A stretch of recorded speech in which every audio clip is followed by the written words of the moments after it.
All right, coming back to our next item, item 7A, our OUSD Counseling and Wellness Program. I'm sorry, public comment. Yeah. Thank you. Comments are limited to not more than 3 minutes. Groups are asked to limit their comments to a total of 5 minutes. The board shall limit the total time of public comment to 20 minutes. To comply with the Brown Act, the board may listen to comments from the speakers, but can neither discuss or take action on the issues presented. Is there any public comment? We have one public comment, Ms. Kathy Barrett.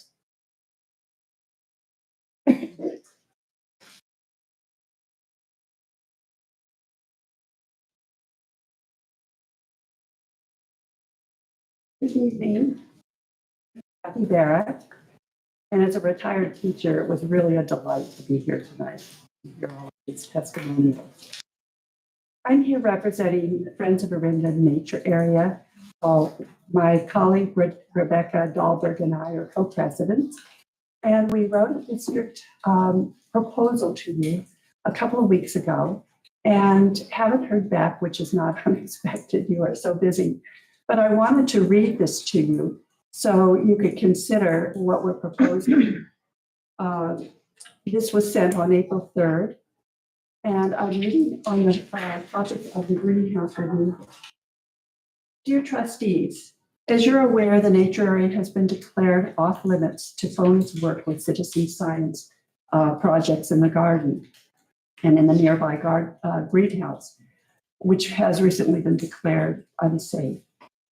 Before that declaration, FONA had been allowed minimal access on Sundays to the nature area garden to conduct the citizen science and Eagle Scout project. FONA covered the permits, the extra staff access, and would love to return to that same arrangement. We have a proposal for you to consider, which we will outline here, which requests that this proposal be added to the next OUSD board meeting agenda.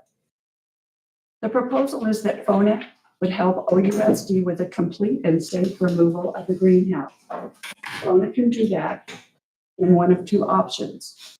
Option one, we would assemble capable and knowledgeable volunteers with whom we have worked for years, such as Rotary and local companies, who have the know-how to complete the project. FONA has insurance that would cover all liability for this project that would probably take a couple of days, maybe 3. Option two, FONA would pay 80% of the cost to have the greenhouse removed by an OUSD approved contractor. In this scenario, OUSD would release an RFP for greenhouse removal, review bids, and hire the contractor. FONA would write a check to OUSD for the removal for the pre-agreed upon project, and the amount that the greenhouse has been removed. FONA would be granted a Sunday return to the previous access to the garden.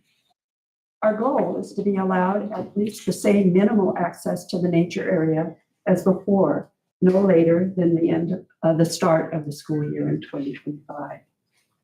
Our students are eager to resume their scientific research and Eagle Scout and volunteer garden.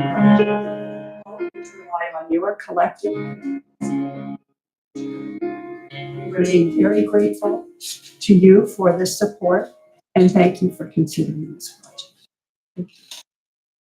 Thank you, Patty. All right, moving on to item 7A, the OUSD Counseling and Wellness Program. Okay. Well, we are thrilled to have our counselors here from all of our schools. So all 5 of our Orinda schools. So we're going to actually start with our elementary counselors. Yes, walk gently. So we've started doing our wellness or counseling presentations last year. And so this is our second annual report.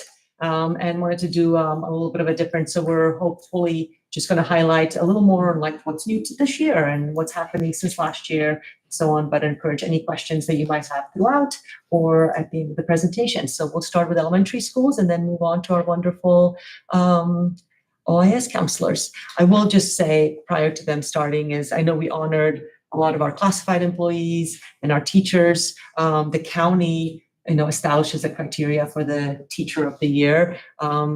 I'm so grateful to have counselors at every single one of our schools. It is mental health challenges often are talked about as something that has just a pandemic issue. Mental health challenges been around for a long time. It is something that has gotten as a bigger issue that our youth is dealing with, and they just keep evolving and changing. And we're just so grateful to have professionals at every single school site to be able to support our students as they navigate very challenging years, as they grow and as we learn what are the current challenges out there and how to navigate them best. So I just want to thank them because we did a lot of thinking out there, and I know that our schools would not be the schools that there are, and we're very fortunate to have such expertise at our sites. So I'll let them tell you all about what they do. So I'll just you tell me somehow signal. Well, thank you for having us. We can quickly reintroduce ourselves and our school sites just for anyone who needs that fresh of mind. I'm Molly Breen. I work at Glorietta in Collins. And Nicole Wasowski, Sleepy Hollow. Susanna Lockerman, Bowery. So actually that goes well with our next slide. So those are all the letters behind our names. If you tap that one more time, you may see us around campus looking a little bit more like this at times. We love a good spirit day. We love Halloween. We love just, connecting with our kids in that way. So we wanted to spice up our introduction a little bit. Next slide, please.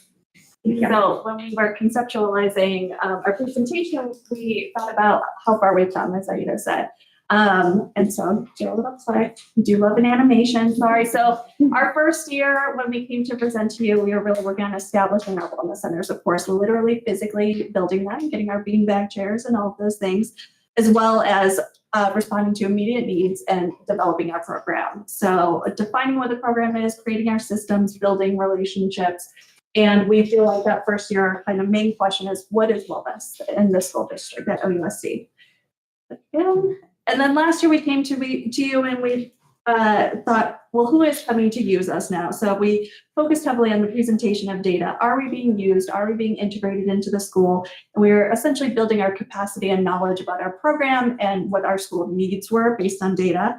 And so the main question that was kind of, who are we serving at OUSC? And then this year, we are really focusing on the quality of our offerings and organizing them in a tier-based system and approach with a whole school framework.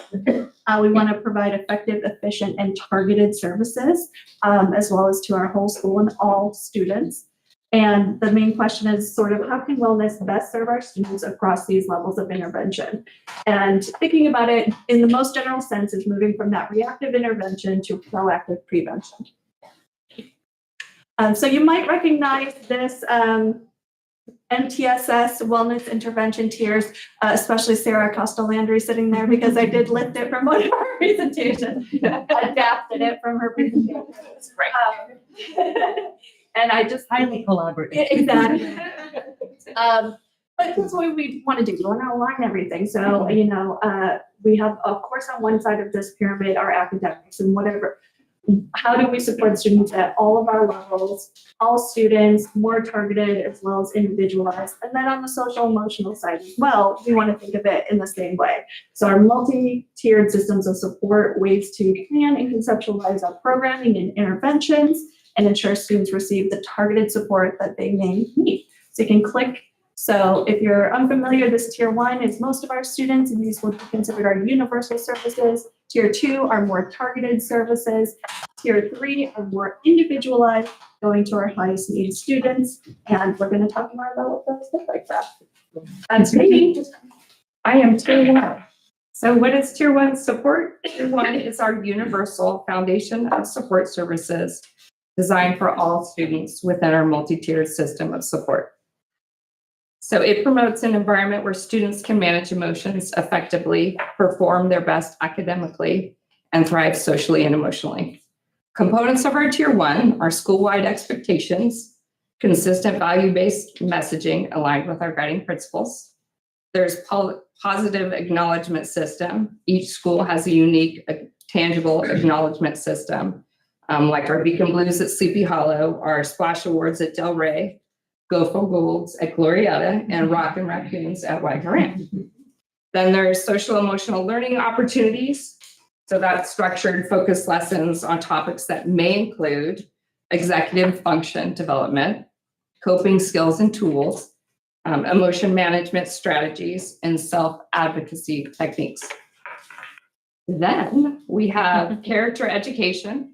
So that's a monthly focus on character traits like kindness, responsibility, perseverance, building a shared vocabulary while transforming abstract values into practical daily behaviors. Under the community building umbrella is whole school assemblies for collective learning, student drop-in opportunities for self-advocacy, recess support for real-time relationship coaching. Then there's ongoing development. So there's themed awareness weeks for referencing key components. And there's continuous staff training to support students throughout the day. The Tier 1 interventions create a foundation for a more targeted support when needed. By investing in universal wellness strategies, we create environments where all students can thrive.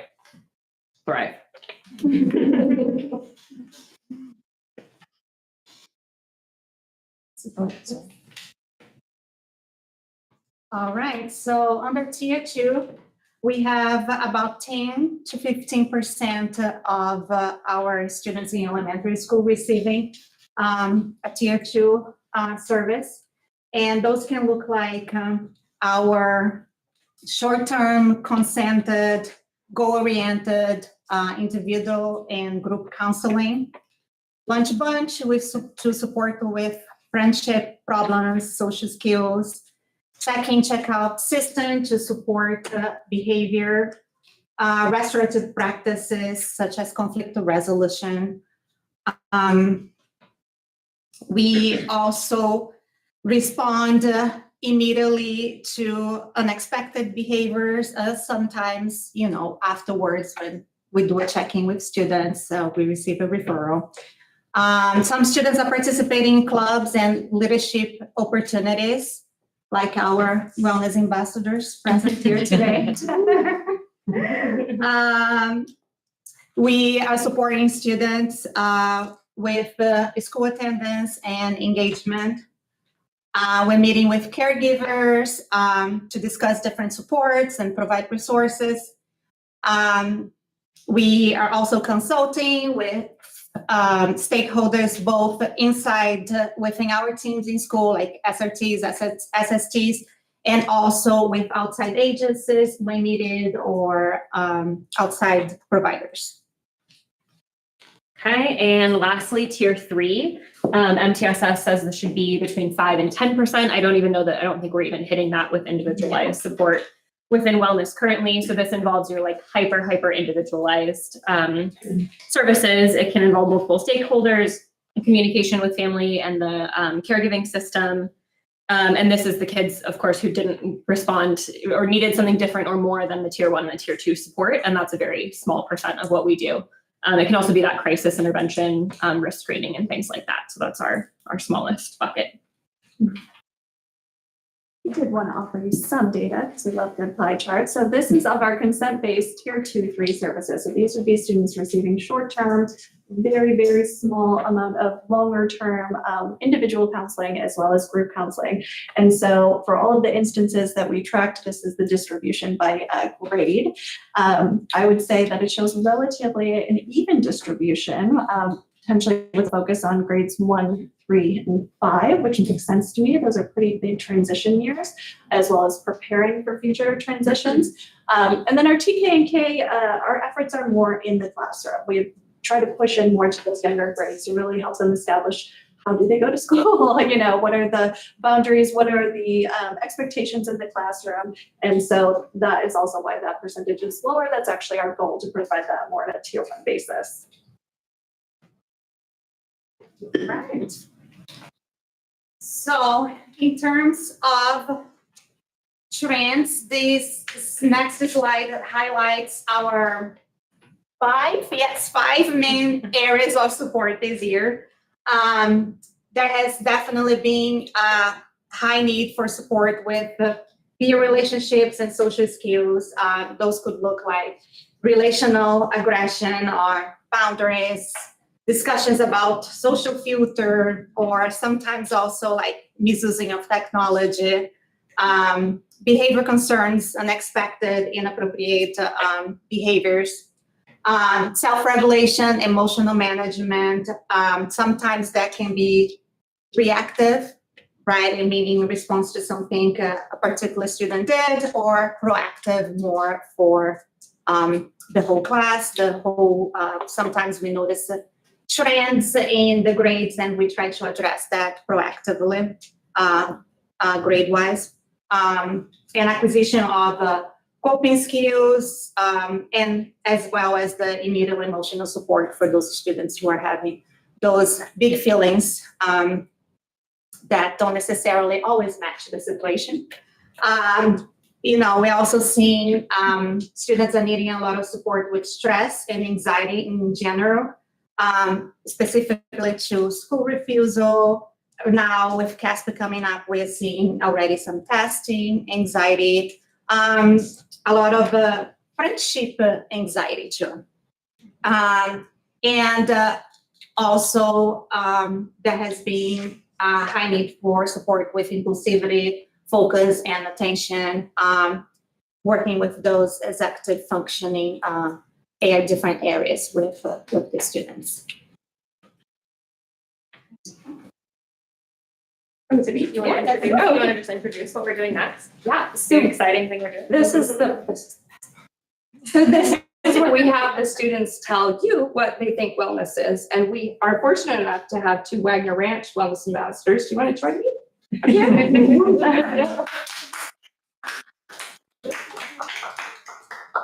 So you want to? I'm Joshua. I'm Dylan. Nice to meet you. Thank you for coming so much. I'm gonna introduce the video, but if you want to add something to it, please do.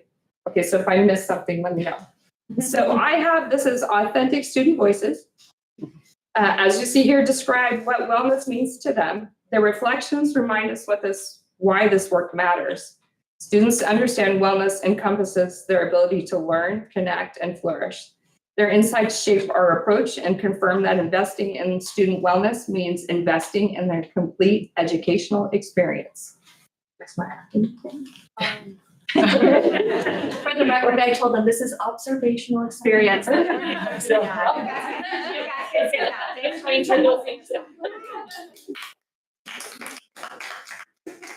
I play it? Yes, please. Thank you. Let's do it.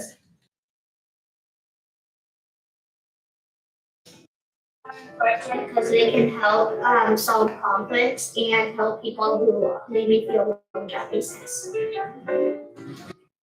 Because we have peer coaches, I think that it's gonna make kids happier with like this conflict we would have into like maybe rock paper scissors, or maybe like have them compromise, like have them take turns or something. So every Wednesday we have a Wednesday assembly. And during the assembly, one of the things that we do is introduce a new game of the week.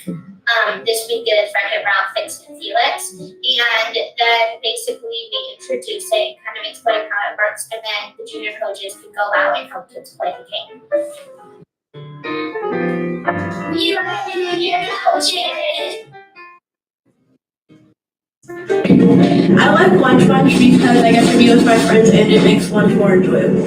And I think Wellness Wednesdays and lunch bunches, they like really help like make friendships stronger. And they also just help calm it down. I like Lunch Bunch because I get to eat with my friends and then play with them after.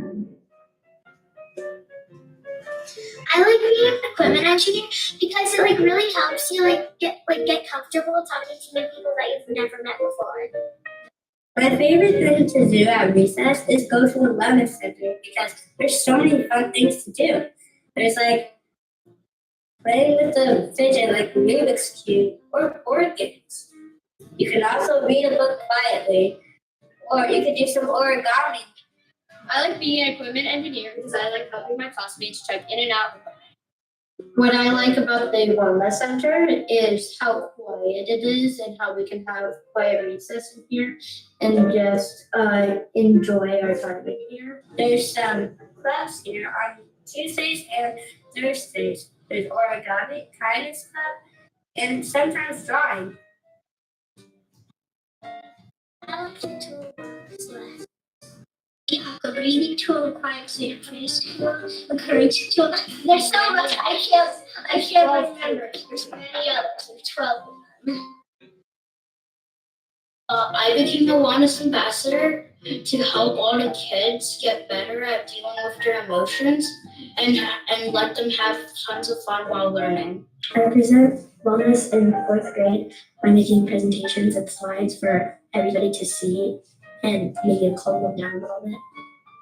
They're like learning different techniques to speak differently, and they don't have to like keep it to themselves or just people be mad. I really like the wellness center because it helps people at Orinda through those really hard times. When I was in like 2nd and 1st grade, I didn't know like what to do when I had a problem. Like now they kind of have like somewhere to go or some person to look to. I love to take challenges. I once got a certificate. I'm grateful that the wellness center is here because it's helped me through countless problems. One of my favorite things about the wellness center is when I feel hurt, there's always a place to come here. I know whenever I get into an argument or when I'm just not feeling at my best, Miss Molly is always there to help me and make me feel better. It makes them feel like, oh, I have someone to go to, and if they can't go to someone else, like the teacher, they can come to you, they can come to us, they have someone to trust. I appreciate Miss Molly because I know she's always there for me and I can always go to talk to her when I have a problem or when I just need to talk to someone. Wellness means actually a lot to me. If we didn't have wellness, we wouldn't have a place to go now. We wouldn't even have the tools which are brilliant for people that need a little help.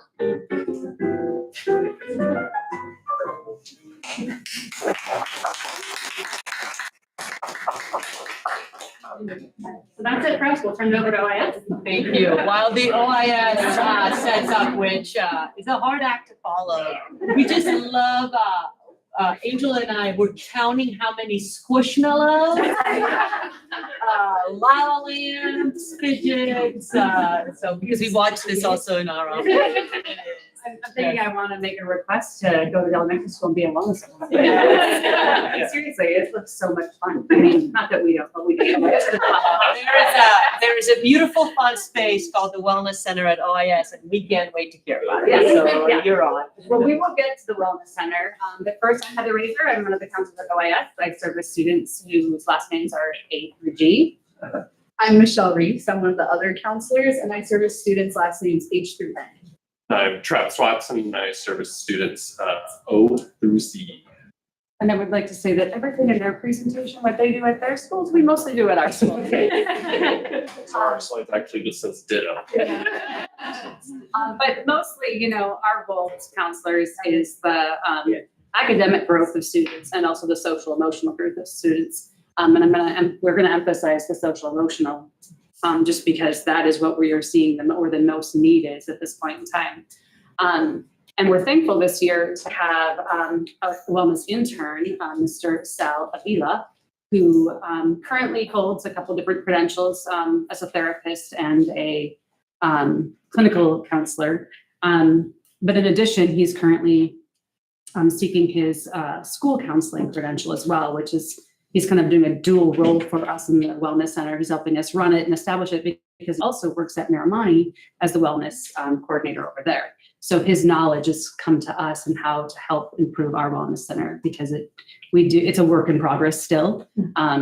in running the counseling aspect and running the wellness center.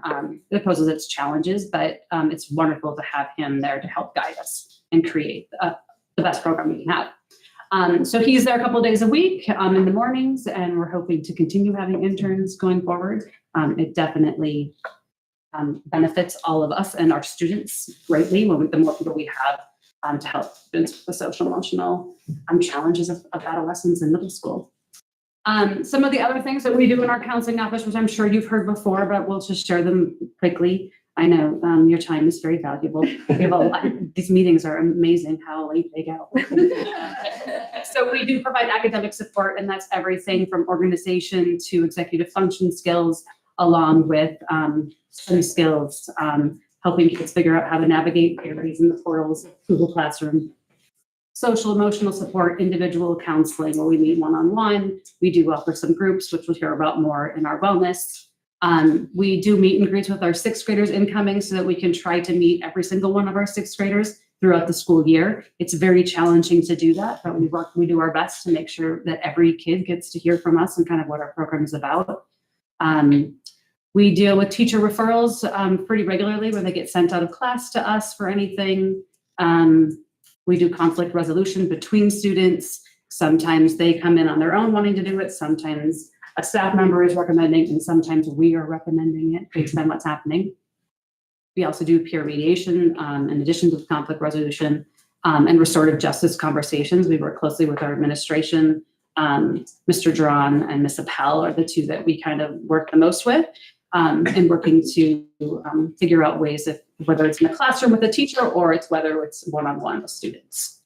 Also, crisis intervention and risk assessment is a major part of our job when we have students who are in higher needs. I'm not going to go too much into that one, but it is a pretty regular occurrence that we are having interventions that we do. Also, parent-teacher support. We meet with parents regularly and we meet with teachers daily about different things that students need in the classroom. And I could talk forever. There's so many things, but I'm going to pass it on to my colleague to share some more. Woohoo! Might go a little out of order here, but some of the things we do is collaboration with our SPED department. So that's helping our students with IEPs. We're also case managers for 504s and SSTs. We work with obviously the parents of the students as well as the teachers, making sure that the teachers are aware and familiar with the 504s. We help with the transition meetings from elementary school to our school. We're actually joining a bunch of meetings for the 504s to kind of make that transition as smooth as possible. We also kind of collaborate with the elementary school team, principals and teachers to kind of get a feel for maybe if there's some students that maybe need some support. It's the ground running. And wellness counselors, sorry. And then we also do the same thing for high school. So all the students that we think maybe can use a little extra eyes on them when they're going to the high school level, we tend to meet with them and talk about that. And then the SRT, we kind of reestablished this year where we have a form that any of our teachers, if they think, oh, okay, I don't think it necessarily needs a SST or 504, maybe it does.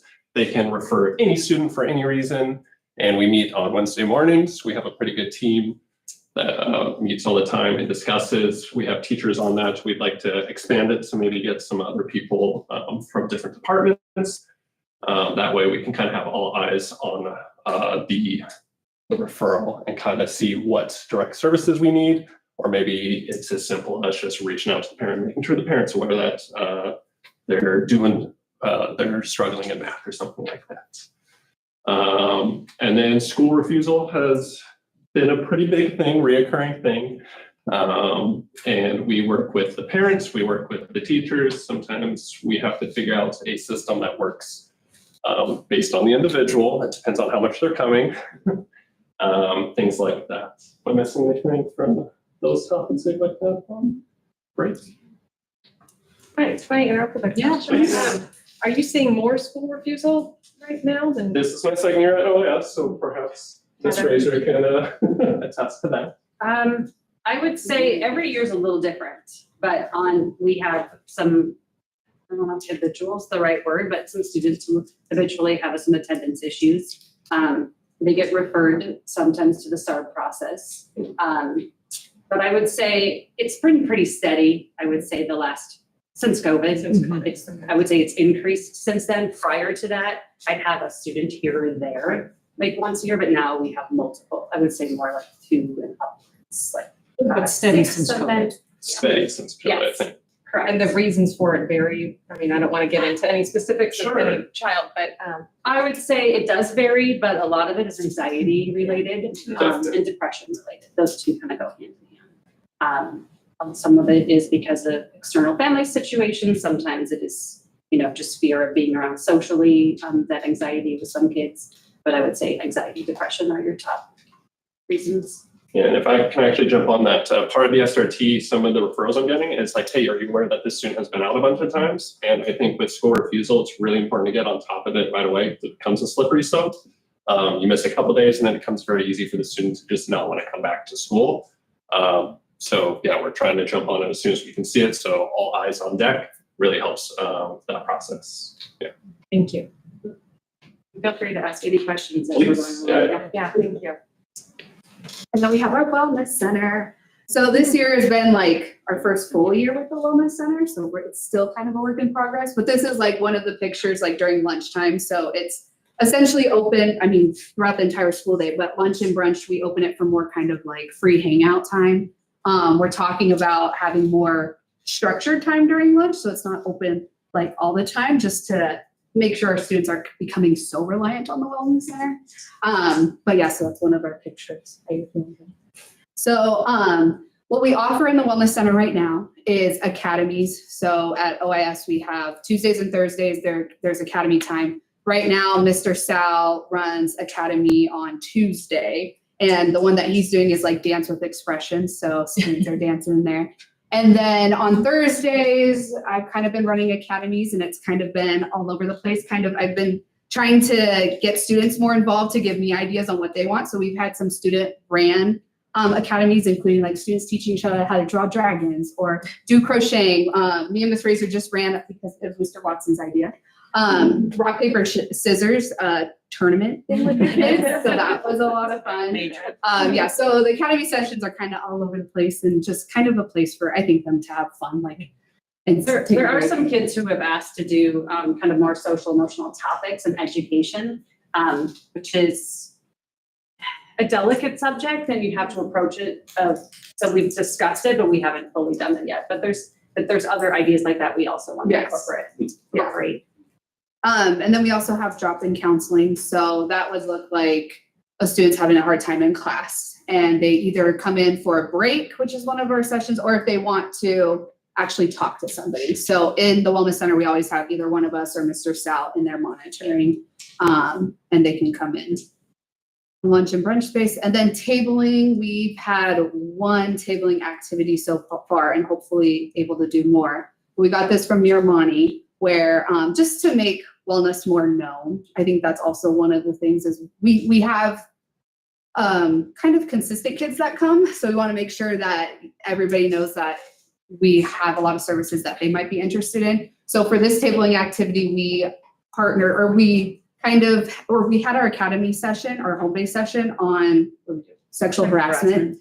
And so I took that as kind of like basically asking kids what they learned. So they got to come do a spin the wheel, answer a question based on that home base, and then they got like a little prize. So that was really cool, just to opportunity to talk about wellness and also follow up on what we're teaching them in the classrooms. Michelle, can you just clarify a little bit of what home base is? Oh, home base. So that is our time where all students are required to watch. The next slide. Oh, it is. Oh, I'm sorry. No. Yeah. But a home base is part of academy, which is right there. Sure, I'll jump on it. So home-based academies, academy time, if you're not familiar at OS, is 30 minutes on Tuesdays and Thursdays. Well, I've kind of called it what I need time. I stole that from my previous school. So if the student doesn't do well in a test, their teacher can tag them to retake the test or maybe study for that science project that they haven't completed, things like that. And it's a great way for us to use scheduled time to jump in and kind of push into the classes, whether it's quite literally us pushing in or we record a pre-recorded video. And that is our wellness academy, or not our wellness, our home-based academy lessons. So they're targeted lessons, and here are some of the topics, like anti-bullying education, suicide awareness and prevention, digital citizenship, which I think we would want to touch on even more because that's becoming a bigger and bigger problem. Social media is attracting younger and younger people to join it, and they just don't say anything behind the screen. Sexual harassment, drugs, alcohol, and dating education. So if you notice, most of those are kind of sensitive, but very important topics to talk about. And we are evolving it every time we do it. Instead of just sending the same video every year, we quite literally record the video every year, make sure all of our information's up to date and refreshed. And then we would follow up with Tabling. yes. And then suicide, for the suicide awareness and prevention, we also do push into the classroom for that one, since it's such a sensitive topic.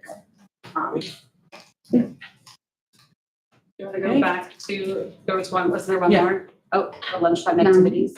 I mean, lunchtime activities, that's which we're hopefully going to start doing, is having just more structured activity time during lunch versus right now, it's just kind of like a free-for-all hangout space, which is great, but I think having more structure will allow other students to come in too and use that space. Yeah, right now kids are coming in, they're playing Uno, they're playing board games. There's a group of 8th grade boys there's 2 different groups of 8th grade boys that come in. One sits and plays like they're the teacher at the board, and there's a big whiteboard. And they ask, it's everything from memes to, okay, how many assists did LeBron James get in last game? Trivia type questions. And then we have another group of boys who just come in and literally sit and chat and talk. And it's 8th grade boy stuff. It's very, I don't even know what to call it. It's a slang that we're all learning, these new words that they use. So we get to hear all their silly words and games, and then eventually we ask them to leave because they get too rowdy sometimes. Yeah. It's fun that we have this wide variety of kids. And then we got the quiet kids who want to come in and just a safe, quiet space.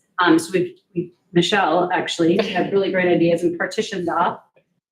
Right there in the back, there's like a pigeon board. And so it's a quiet corner. It's a quiet corner where kids can sit. There's a sound machine there. They can turn that on. So it just kind of separates them a little bit if they need more kind of quiet time. And it actually works well too during the school day if we have multiple kids in there at a time to kind of keep them their own little space. And it's definitely been a balancing act to, like, because, in wellness center, at least for me, I just picture like a quiet area, but also that's not always what kids need. So kind of putting in these structured activities is hopefully an opportunity to give those students who want more of a quiet space versus kind of our free-for-all where it gets a little bit more dominated. And yeah. And we already have plans to pair with our teachers next year to kind of introduce what the Wellness Center is, especially for our incoming 6th graders, and kind of reasserting the rules and regulations, so to speak. Yes. So then they can come in with an idea of how to utilize this space. This year's been growing, or we've been learning what regulations to put on a wellness center. Yeah. Are you using the outdoor area there at all? Yes, Are there tables there now? We have 3 tables on our side. Okay. Then there's 2 tables where the teachers sit or can sit. But they usually, we don't let them eat inside unless it's raining. We make them eat outside. It's beautiful outside right now anyways. So they'll eat out there, but sometimes we'll bring the games out there as well and play out there. So we can accommodate more students. Yeah. That's great. Definitely helps because it's lovely to have the space, but it can get very overwhelming, and it's really a bummer to kind of turn away some people. We're like, well, there's still seats outside. And then, Any other questions from the board? In general, to any of our counselors? I was just more of a thank you just to all of you. I mean, the last few years have been such tremendous growth in all of this programming, and offering these services to our students is critical. And I just really appreciate everything that you've done to build it and to meet the needs of our students. And adapting with all the changing dynamics. It's incredible to see. So both elementary and middle school. So thank you for that.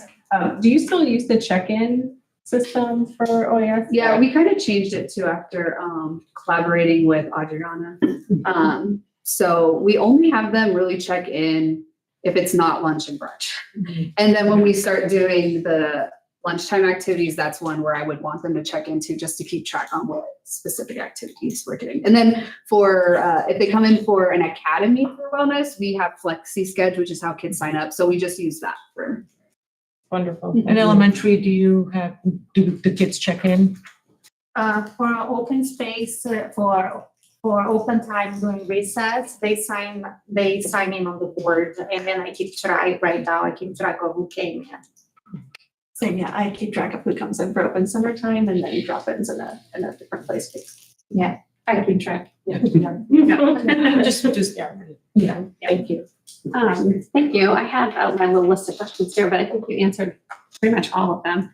I guess this is for both elementary and middle school related to, you mentioned, someone mentioned, they didn't want them to get too reliant on the wellness center as like a place to go to avoid other things. And I imagine that might happen at the elementary level too. In some cases where last year, I think just generally there was a lot of chatter about making recess a little smoother at the elementary levels, and it was going well at OAS because they don't have a specific recess time, but have all the activities and clubs and things to do. So how do you help children, or what's the protocol for noticing like an over-reliance on coming to this space instead of, gently getting them back out with their peers, or do you not worry about that? I don't actually know. I'm not the expert. Well, I think for us, I just view it as if the wellness center isn't open, you got to find a different space. So it's kind of like a force. Go try it. Yes, go try it. We also have our lunchtime clubs that are run by our wonderful teachers, and we try and find one that fits them and kind of like make it like you got to try it once, Yeah. and then sometimes it really hits. So then at least that Wednesday every week they have somewhere to go. Well, and with our specific students who we know it's going to be a harder time, we kind of prepare them ahead of time, like come up with a plan with them Yes. to try to ease them. I would say for the most part, though, our kids who come in at lunch and brunch either have someone they're coming in to socialize with or a group they're socializing with. We have a couple of kids who just come in and want to sit and read by themselves, but I feel like we engage them like when they're in there and have conversations with all of the kids, just to ask like how they're doing.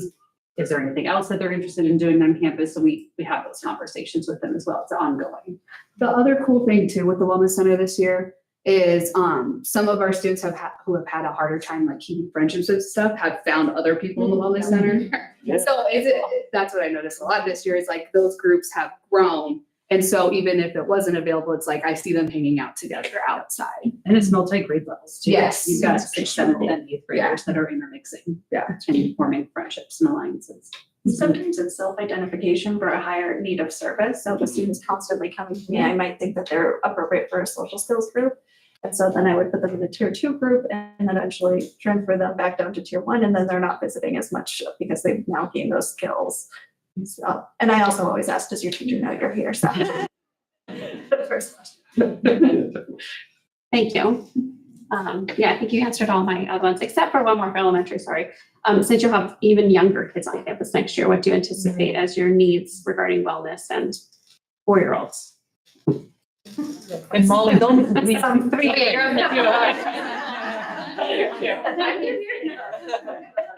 I mean, I don't think we've discussed it at length yet.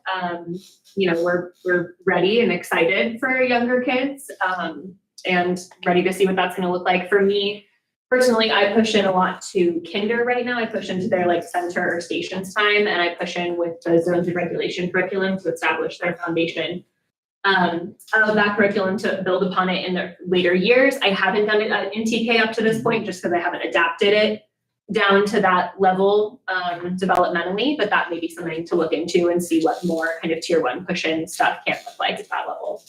We create awareness so they know who we are. So when they see us or when we pop into the classroom for support, that they have an idea of who we are and they have a rapport with us. And I call them TKMNs because you go and you get all the love and the support right back. It's pretty cool. Well, I call them my vitamin TKers. At Delray, I'm fortunate that our 2 TK teachers are very welcoming of my presence. I push in a lot into the class since like day one. I'm there during, free choice, facilitating play, helping with play. If a student is particularly having challenges, playing with each other. And I do centered with them with zones or any other topic, friendship topics that the teacher requests. So I've already been collaborating a lot with them. And I'm looking forward to the little ones. I know it's going to come with, but we're all going to navigate that learning curve. But, I was just having this conversation with a TK teacher today, how, it's going to be unknown and like everything else that is new, right? So it's going to feel, strange, hard in the beginning, but, we have such strong individuals that are willing to collaborate with each other. And I'm feeling very positive about that.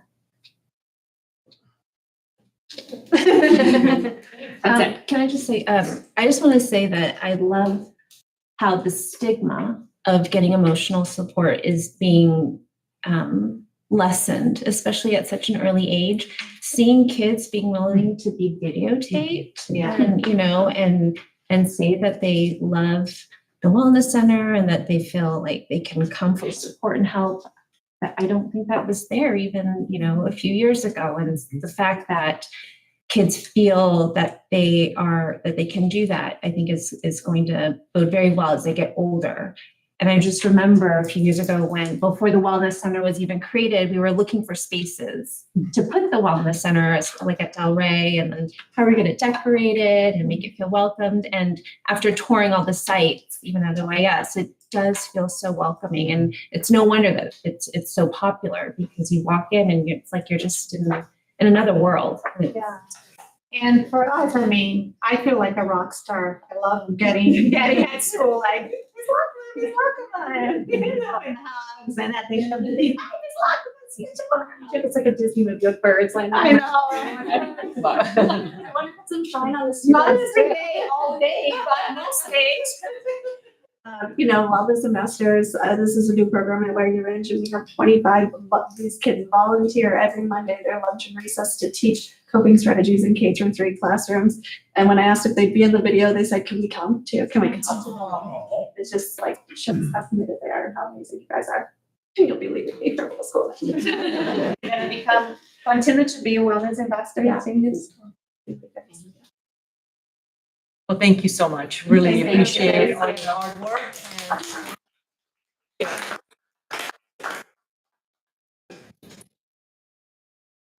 You don't have to stay for the next presentation. I actually encourage you to go.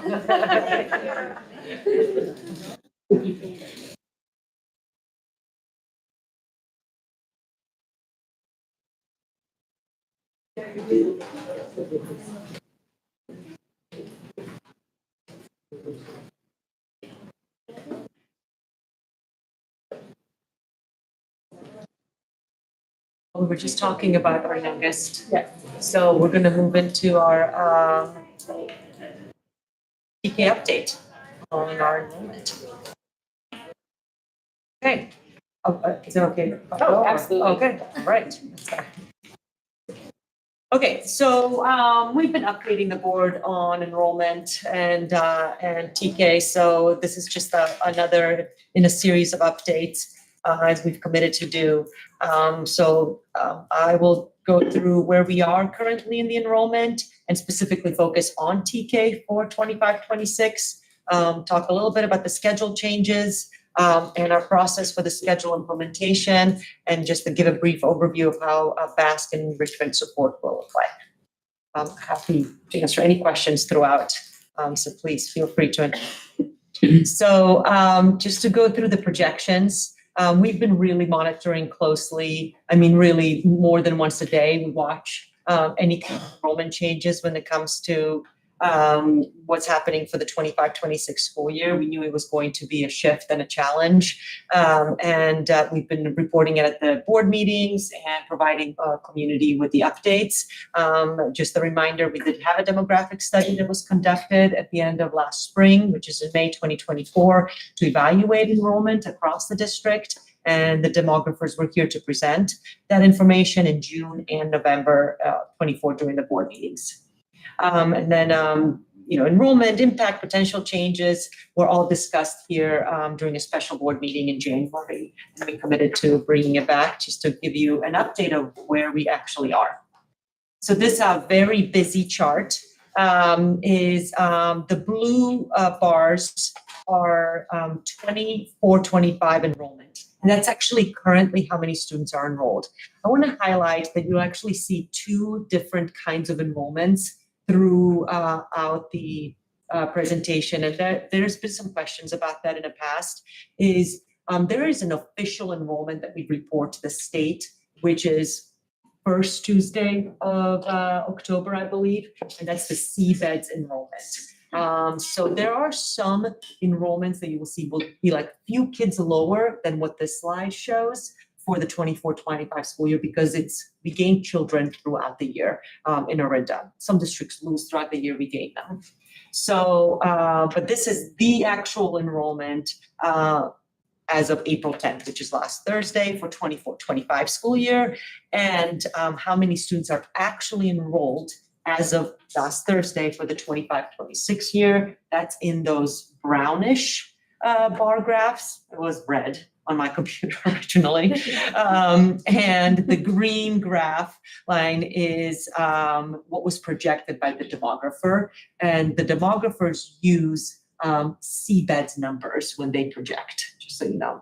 So you can see our numbers are grown everywhere and actually surpassing our projections at many of the grade levels. We'll zero it in a little bit. This is the information kind of for the 25-26 school year by grade level. And you can see the differences between 24-25 and the actuals. So again, this is the actual enrollment. So we updated it based from the CBED numbers. So it's how many kids were actually enrolled last week. And then what is it projected? That's in that first purple column. And then what is it actually currently? How many kids have been registered? So based on the projections, we're actually still anticipating more students to enroll in TK. We're down a little bit from what the projections are saying. It is hard for demographers. TK is probably the hardest grade to project.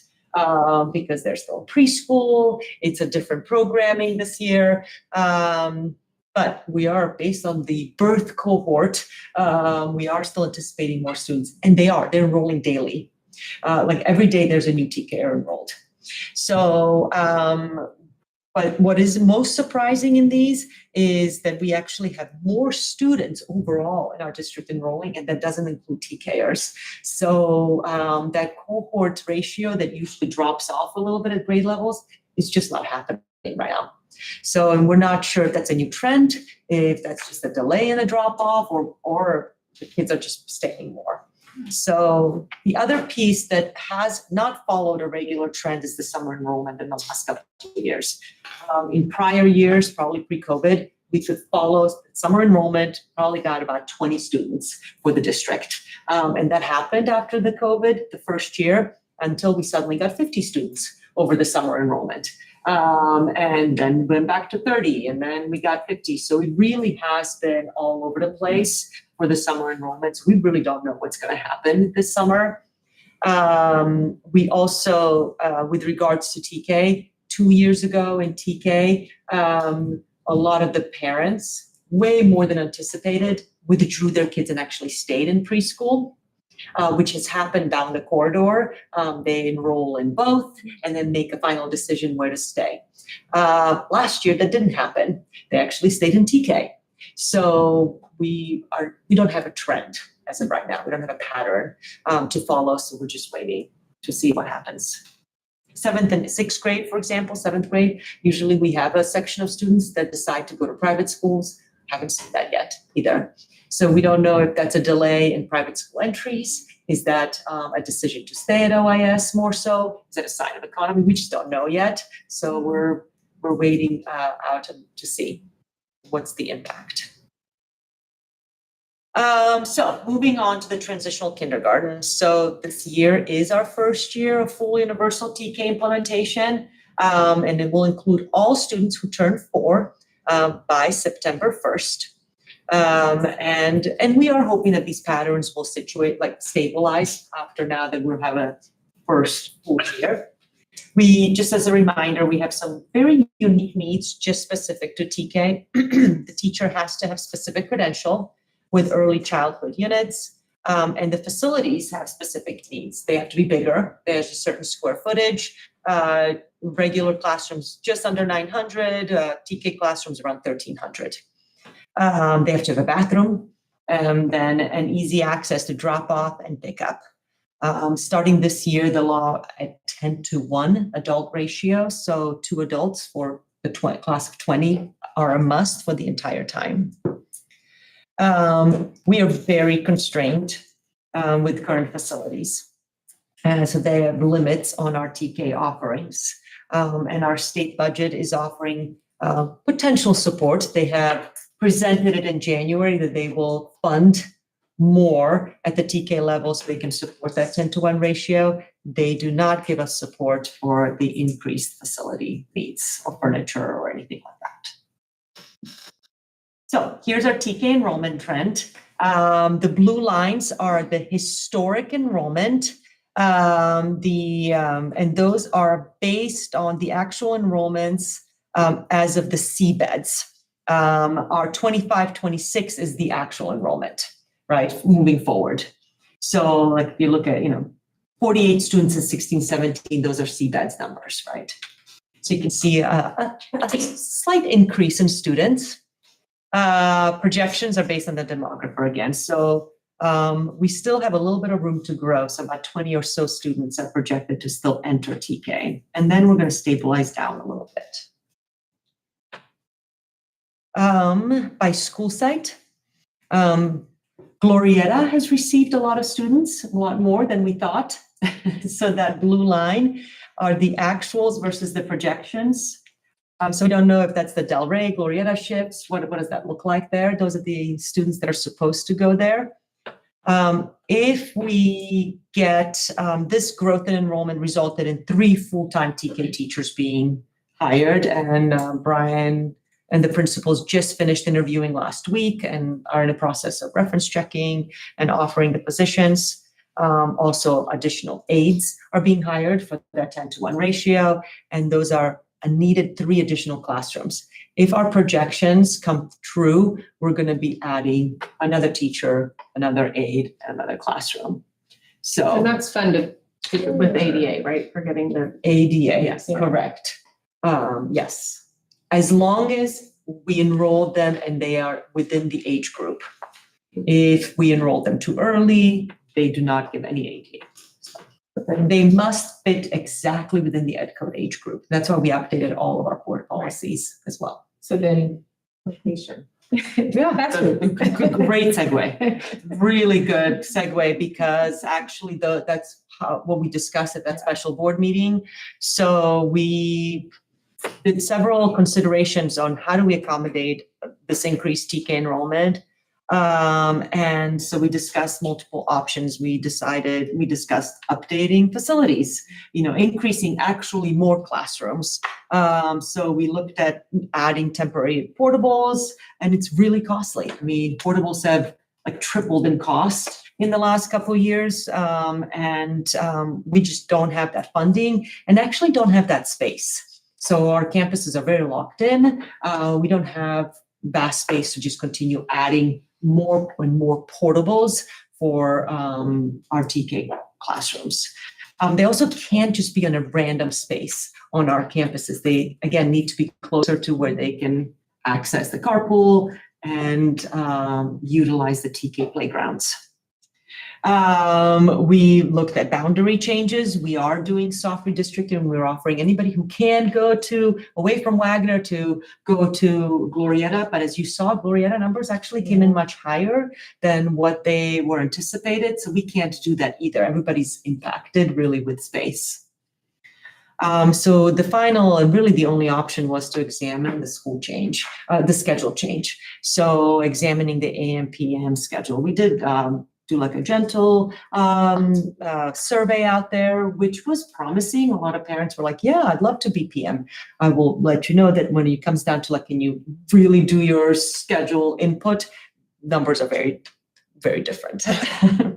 So, so we did do an initial survey, and we did, Sarah did a great job on drafting a TK AM PM schedule, which is out there because many districts are dealing with this and have been dealing with AM PM TK and AM PM kindergarten for the past decades. Actually, Orinda used to have AM PM kindergarten years ago. So we are not moving to AM PM kindergarten, but so this is the schedule that we've developed. We actually added the current schedule up on top so that you can see that we currently, our students attend from 8 to 11:30. When we initially send out the survey around the schedule and send this as a draft, we got a lot of responses, like quite a few from parents saying, I had no idea that it's only a half day. It's really, just a couple hours. These new parents to the Yeah, district. new to schooling in general. So even though we had a parent night, we send out a schedule, actually surveys make you really dig into it. So they didn't really realize it, that it's pretty short. When we're scheduling, when we're doing schedule consideration, there are mandatory minutes that you have to meet, instructional minutes that is mandated by California Ed Code. So that has to be in consideration. We do have requirements to provide recess, breakfast or lunch if they're there at breakfast time, or snack.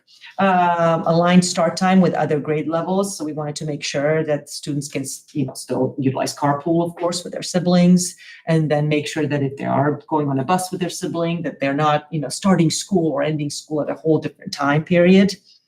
And then the idea is that for the two cohorts, of course, to use the same classroom. So in the morning and the afternoon. How does it work to have the dismissal time as the same time as the arrival time for the AM PM?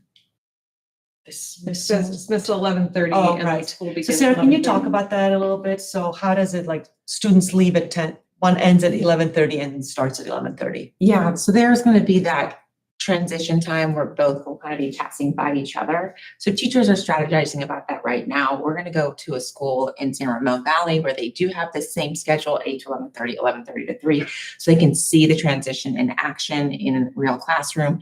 And what they are planning right now, as far as meeting with the TK teachers, the team of 7 of them, and as we strategize, they're thinking they'll have one group, the AM group will pack up and get ready with their backpacks.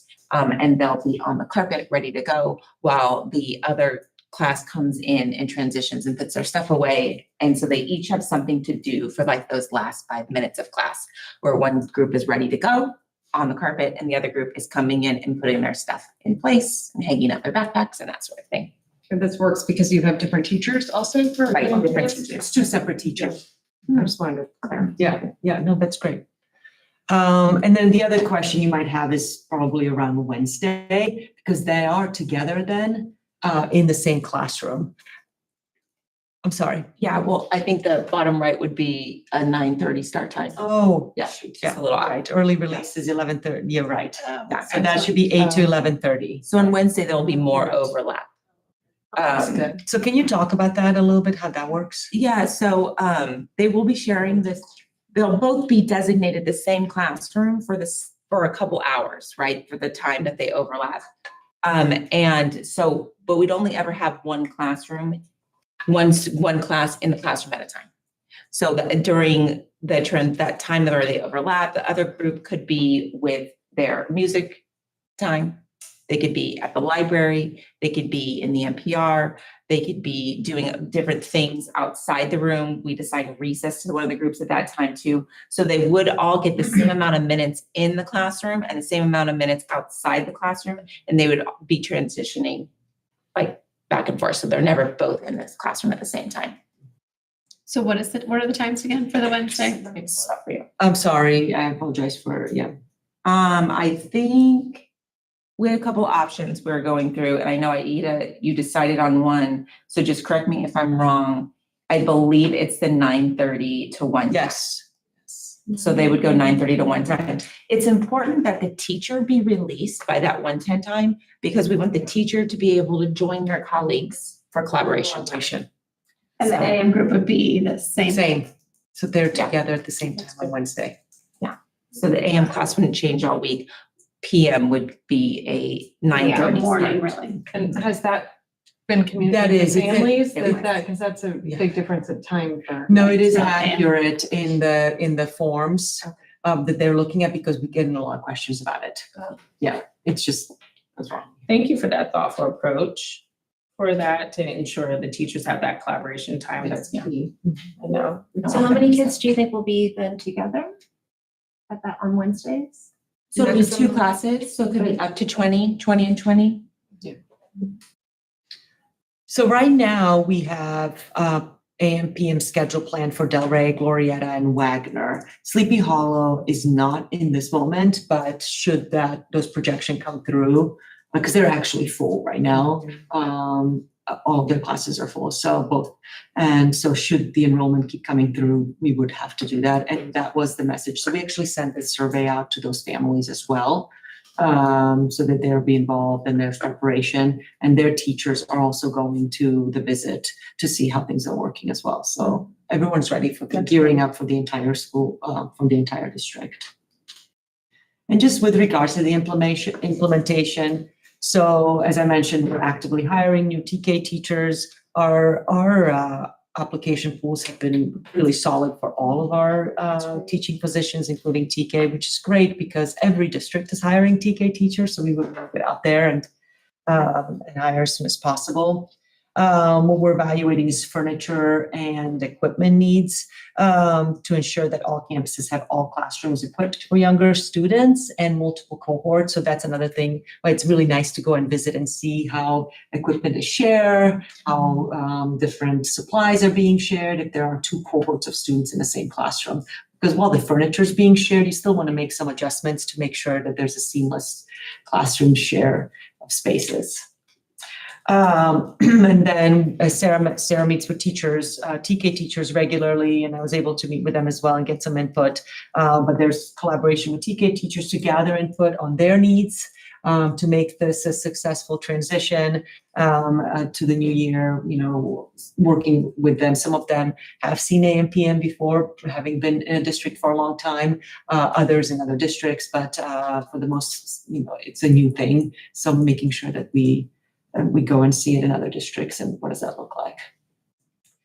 And then we scheduled schedule preference input form was sent to all incoming TK families. And they're responding at very high rates. It's not due until Friday, April 25th. And that's actually after all the TK welcoming nights and after the open house, kind of purposely done so they can ask questions, orient themselves, and if they weren't sure. And then we'll do our best to accommodate, but we just can't guarantee it. And the way it's coming through right now, I mean, overwhelmingly the feedback is around AM, but not like any super, a couple strong, really why it's a must, but we are, there's quite a few responses that still need to come in. So. And then we'll release the schedules prior to the school year. We want to make sure that, and prior any kind of a BASC input forms so that families know what's going on. So I just didn't put the date there because we just haven't done this before. So. How would that affect BASC in terms of if they're in the AM group versus PM and drop-ins and sure in terms of like the contract, the drop-ins, the parents have to sign up on Calendly or sure, but they're doing that now. Yeah, so let me just say what's available in BASC, which is perfect segue, and then I can answer that. So most of our current TK families participate in BASC. That's our biggest users in BASC. So Kiva has worked on BASC programming to make sure that there's offerings in the morning and in the afternoon. We actually think that having AM and PM, like if we had everybody in the PM and BASC, we would not have enough BASC facilities. So we would probably have to go to some sort of a waiting list or something because we just can't accommodate that many little students in the smaller BASC facilities. Or we would have to use TK classrooms anyway. So, which is being done at Wagner right now. So, what happens is, for the districts that offer this and have childcare on campuses, you offer morning programming and childcare. So parents can drop off at a regular drop-off, or the students take the bus if they have a sibling there, and they use Basque during that morning session. And then they are walked over to class. They actually have lunch before, and then they're walked over to class time. So what we're doing is keep us adjusting program, so they can sign up for programming, right? So it's not any more costly than if you were AM or PM. That was our big, make sure that it doesn't cost more to be in one or the other. And then that will also alleviate a little bit actually, of how many kids are at once, little ones in Basque. We'll spread it out a little bit. It will spread out the use of their TK yard too.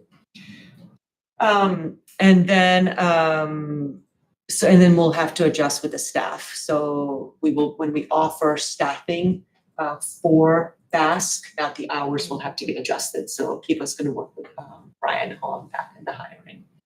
So all families last year in OUSD were sent intent to enroll in Basque. They didn't have to register too much later at the end of the summer, but we just to get a feeling of how many, we send out the form. So that's going to be sent out in May with, hey, you already know your schedule for TK, and are you intending to enroll?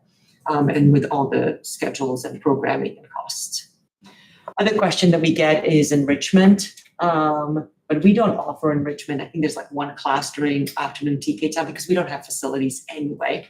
So that's not going to get affected. And regardless of your AM or PM, you're going to be able to take or participate in any enrichment on our campuses. So, and we'll make sure to do that. At the open house, will the Basque facilities be I believe it's open just to visit. It's not open to like watch the. No, not to watch, but maybe having it. I don't recall it ever being open, but it might not be a good idea to have it open. Yeah, I don't think it usually is. Right, but maybe if TK families are coming to the open houses Nice. and they want to see where their kids will be. Yeah. It's right there. It's right there. I think they do it when there's specific incoming TK open parent nights that are now being offered. I think starting this week on is when Basque is also present. Okay. So, but I'll cross-check that. Yeah. Questions? Comments or anything else? And TK is only 1 year, right? You can only do TK 1 year. So By ed code. if you are starting TK basically as a 3-year-old, you're going to be a very young senior by the time you enter high school. Correct? Because you're starting You're almost, it's the same deadline though, right? September 1. You're in the same deadline. You will still when they're 17. You'll graduate when they're 17 years. Okay. I have to show them the buses and what's been worked out in that regard. So if the PM cohort gets out at 3, the buses will wait if there's a We two-parent have to getting work on. it out, yeah. We'll have to work that out. And the students, As if opposed they to have just waiting siblings that. who are Yeah, they have to, released 10 minutes early, they would, they have to wait. they'd be yeah. waiting. Okay. I know that's the hard one, as opposed to starting at 7:50 or unless we do some sort of an overlap and that's a recess time. It's So the that's same why issue we in keep saying Orinda. draft everywhere so that we can keep playing with a little bit about that as we work out those little details, which are big. Yeah, I mean, I'm concerned the buses won't be able to do that, with then having to turn around and pick up at LIS. They're at OIS, we're hearing like 15 minutes early, but we were gonna try to use that end. Yeah. So, so we'll have to play around with that a little bit. Because we do actually have TKers riding a bus with their siblings.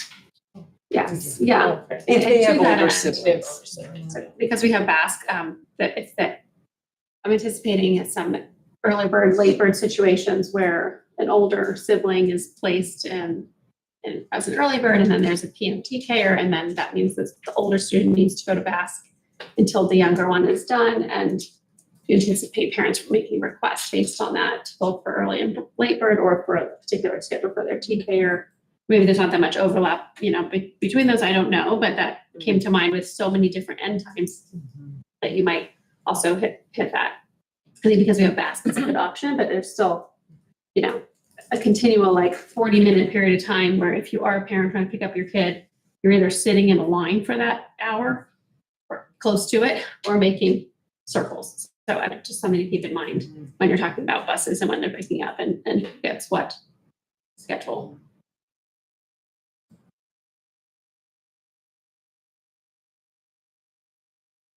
Other than that, I think this is a great option to use the facilities. I don't see any other way around that when it comes to DK facilities. There's just not the space to keep adding portables, nor I think that's a great idea. And I think the schedule, for the most part, with the exception of Wednesdays, is really clean. And I like the idea of them being ready to go and coming in. And I think that will work well and fine for that age group.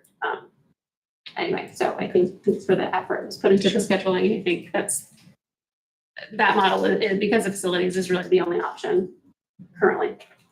Yeah, I would agree with that. The last thing that I personally want is to see a lot more portables on our campuses. It's just not what I'd like to see. So I appreciate the creativity in this. I mean, I hope that we're able to accommodate most requests from families as far as scheduling, because, you know, especially with that age group, it can be challenging to get the little ones out the door time. What is the staff's schedule for the day if they're PM? What is their work day? Same, because the contractual time is the contractual time here. Yeah. We would start a little 10 minutes or so. Yeah. Unless we find a way to adjust it. But yeah, it's the same working. Yeah, pretty much. And I assume you'll just communicate with Chartwell's if lunch has to be ready by 11 versus 11:30 now, right? It's a lot of pieces. Yeah, a lot. The big puzzle. So. Mm-hmm. And I'm glad to hear that you'll be visiting San Ramon so the teachers can kind of get a sense of how it works. Yeah, they're excited about that. Yeah. Good. Okay. Well, we'll keep you posted on our next steps as we move through this.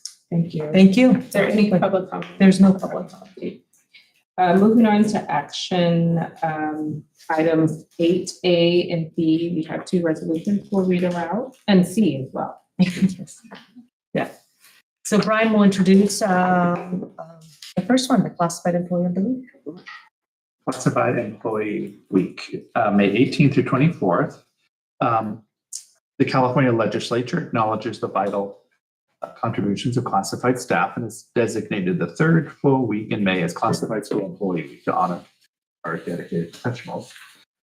Our classified employees are everyday heroes that make a lasting impact on our schools, going above and beyond to support our schools, students, and staff. And so with that, you have the resolution. That's another great celebration time once when May comes along. Thank you, Brian. Benita, will you start, please? Sure. Whereas the Orinda Union School District Board of Trustees recognizes that classified school employees play an indispensable role in the success and well-being of our district and the academic, emotional, and social growth of our students, and whereas our classified school employees work with unwavering dedication every day alongside their certificated colleagues to ensure that all students receive the best education possible, contributing to the development of a supportive and productive learning environment, and whereas the classified staff in Orinda USD demonstrate extraordinary compassion, skill, knowledge, commitment, creativity, dedication, and patience in fulfilling their wide-ranging responsibilities, often going above and beyond the call of duty, particularly in these ever-changing and challenging times within our schools, and whereas classified employees embody the values of service, teamwork, and a deep commitment to the students and community, helping to create an atmosphere where all students feel safe, valued, and inspired to succeed, and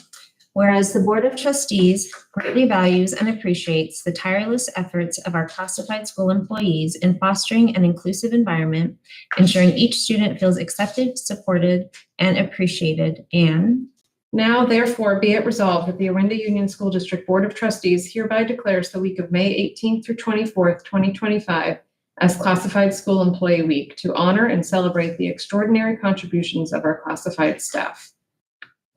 Thank you. I know we discussed this earlier today during the celebration, but do board members have any other comments or discussion?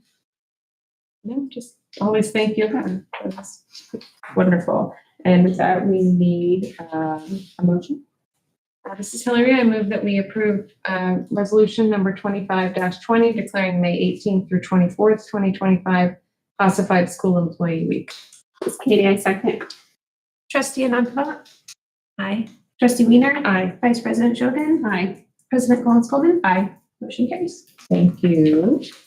And then we'll move on to resolution 25-21, California Day of the Teacher. And more celebration. California Education Code designates the second Wednesday in May as Day of Teacher, May 14th. And at Orinda, we proudly welcome all our exceptional teachers and also our counselors, school nurses, specialists who form the foundation of our educational system. So with that, you have the resolution. Thank you. With that, we'll start with Hillary this time. Whereas the Board of Trustees of the Orinda Union School District recognizes the critical role that teachers play in shaping the lives of students and communities, and Whereas we honor the exceptional and talented certificated staff of our district whose dedication fosters inspiring, engaging, and supportive learning environments that nurture all students, and whereas we acknowledge the unwavering commitment of our teachers who not only deliver outstanding lessons, but also collaborate with colleagues, assess student progress, and provide the encouragement, support, and care necessary for students to thrive academically and beyond. And whereas we celebrate our teachers' efforts to create inclusive learning communities that foster growth in academic, social, and emotional domains, and whereas we deeply admire our teachers' commitment to continuous learning as demonstrated through their completion of advanced coursework, professional development, and attainment of advanced degrees, and whereas we recognize the relentless efforts of our teachers in implementing California state standards and enhancing educational excellence through robust professional learning in communities, and now therefore be it resolved that the Board of Trustees of the Orinda Union School District hereby honor and celebrate the invaluable contributions of our certificated employees who proclaims May 14, 2025 as California Day of the Teacher. All right, any comments, discussion from the board? same as last time. Thank you. Thank you. All right, we need a motion.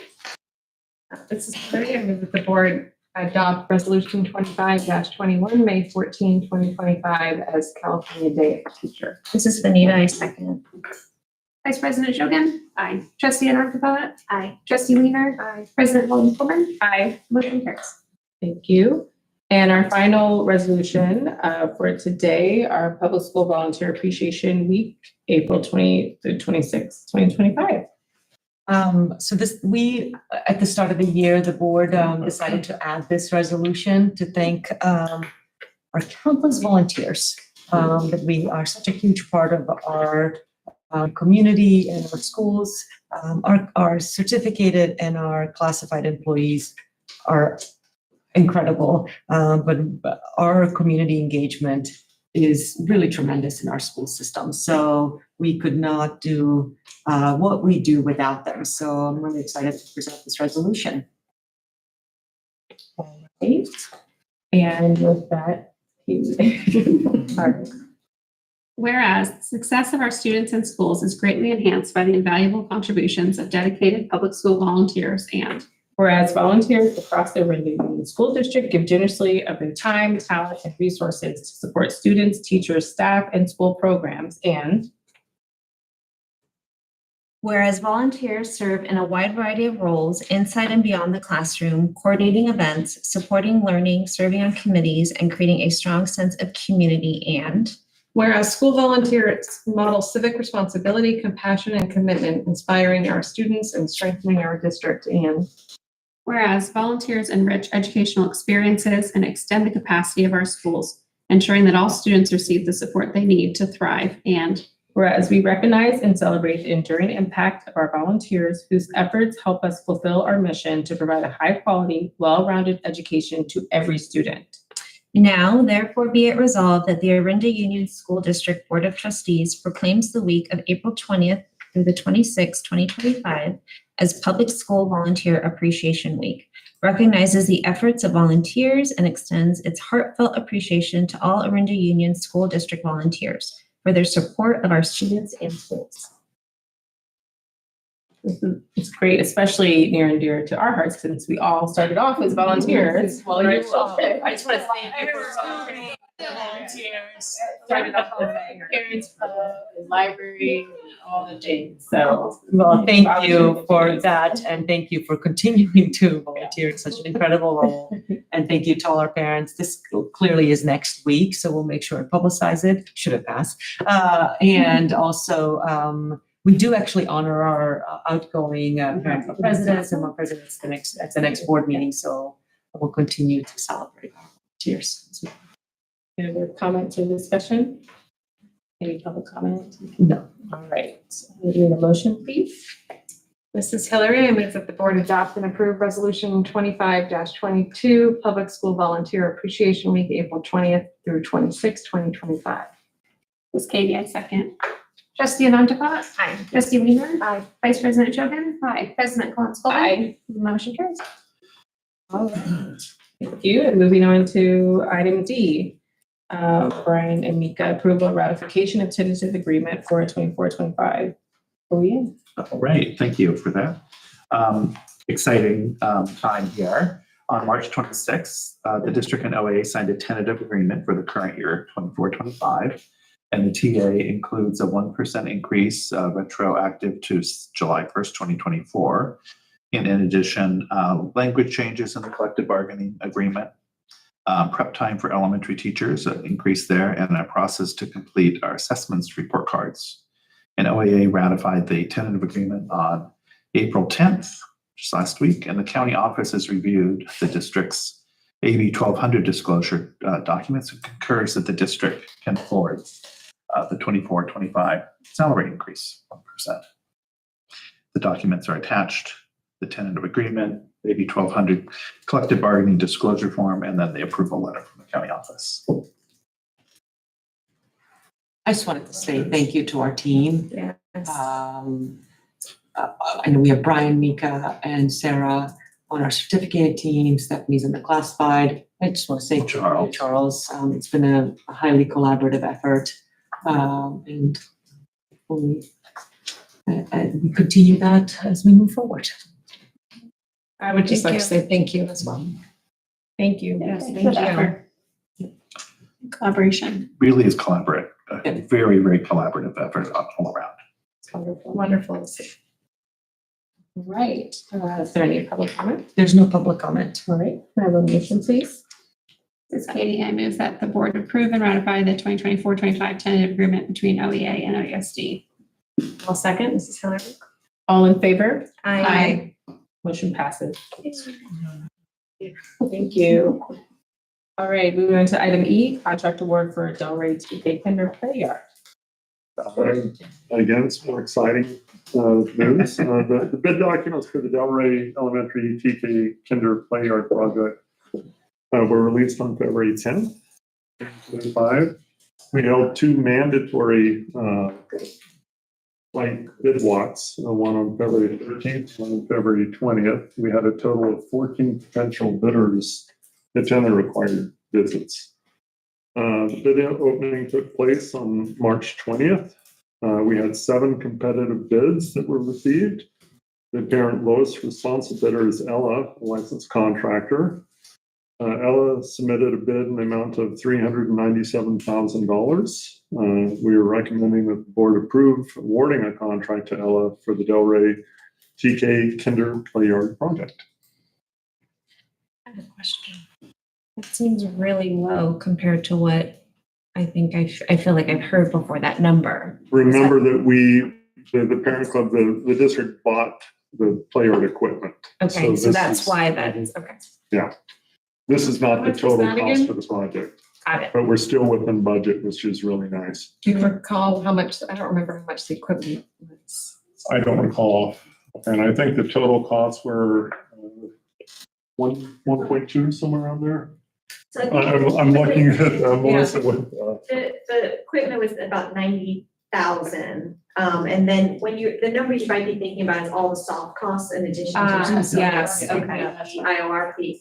So when you add that all up, the budget was between 900,000 to 1.2, like depending on some details. So we are we've gotten under that, we're less than that overall project cost, but not like it's okay, scary low. Yeah. Is this a contractor that anyone's worked with before? I have not worked with them. We did a lot of vetting with this. The feedback's been very good. Our inspector of record that we have for the modernizations, Matt Brown, has worked with Ella and had very positive feedback. Can you share how much more the other contractors? I don't have it memorized. I can pull that up. That's if you need it. We'll send it over in the board updates. And then this is gonna start right when school gets out, right? So this project is scheduled to It get is going. starting the day after, along with the others. The main reason, many reasons, but the biggest part of why we want to have the mandatory site visits is to talk about the other projects that we're going concurrently with that, talk about where the laydown sites would be, what areas they needed to keep clear for the other contractors. So all that was disclosed, making sure we're all on the same page. And can you refresh my memory? This playground's also it needs all new drainage, correct? Part of the issue is that there's no drainage. Yes. So that's included in That's all of this. included in it, yes. And then when I looked through the bid quickly, it looked like there was a choice between surfaces. Is that still TBD? We're going with the board in place. We had a meeting this past week with the parent club. We discussed the pros and cons and what this amount of sports. Sorry, you're going with which? I didn't hear. I'm sorry? You're going with which surface? I missed what you said. Board in place as opposed to wood chips. It's rubber. Oh, Yeah, yeah, rubber, right, yeah. yeah. The kind of soft rubber. Okay, thanks. That's gonna be such a huge improvement to that space. But, yeah. I'm Yeah. pretty excited. And a lot more safe. And it's. I know it's something that the parents at Delray, and you and I, see over and over again over the last few, long time coming. So we're very excited about it. So thank you for bringing it. It's been a fun process on both sides of it. I know that they've had a lot of learning on how cumbersome the process could be, all the parts and pieces that they may not have realized go into it. So it's been a lot of fun. Great. Thank you. Thank you. This is up for action. So we have a motion. This is Hillary. I move that the board approve awarding a contract to Ella for the Delray TK Kinder Play Yard project. This is Benita, I second. All in favor? Aye. Motion passes. Thank you, Stuart. Facilities master plan proposal. Yes, so we're, and Melissa is here from each kit.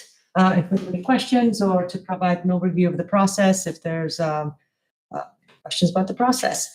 But a couple of different meetings, we keep hearing around the overview of our facilities and that we should get a master plan for moving forward. The district did a facilities master plan prior to running for measures E&I, but that's no longer a current plan since there were so many upgrades done.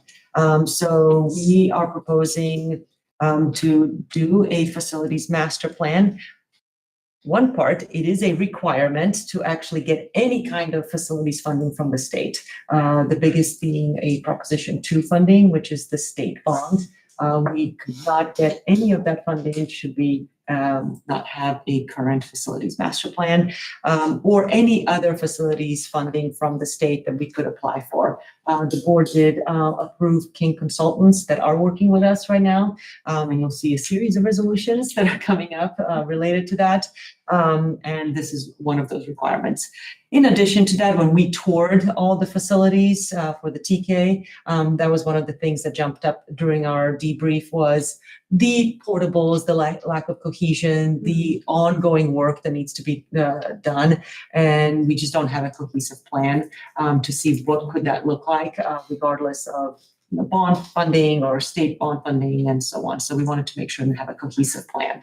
So we reached out to HGIT because they have a very good knowledge of our facilities. So we would not have to go out to somebody who would have to pay us to gain that knowledge or to who would have to pay to gain that knowledge. So that is their proposal. And Melissa, do you want to just say a couple of words of how the process would run or? Sure. Yeah, I mean, this Since is you're already here. I know. I'm just very excited about it, so I had to come. Yeah, I mean, we'll have like a robust community engagement, so we can get input from the community, from teachers, really kind of understand what people are thinking about facilities and what's their priority. We'll have a facilities master plan committee, which is kind of like the BET that we've had in the past, bond executive team meeting, a group, so that they can kind of help steer the process as well. And then we're looking at about 6 months, so maybe around November is when we'll be presenting the final master plan. So it's really exciting. That was one of my questions of who is going to be part of that committee and how you were going to develop that.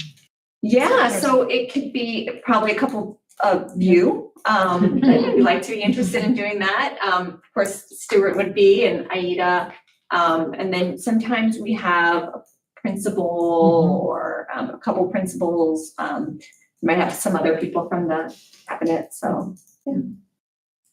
We've also had some, like, in other past districts, like a very involved parent even. That's an interest for the district. So kind of have their input as well. I read through the proposal, but in terms of the final product, how do you think about it? Is there like, do you think about the timeline for what's proposed and the cost of what's proposed, right? I mean, you could come up with an amazing solution that probably won't get implemented ever because of cost, right? And we know there's options, right? And we're still in the middle of finishing out a bond project.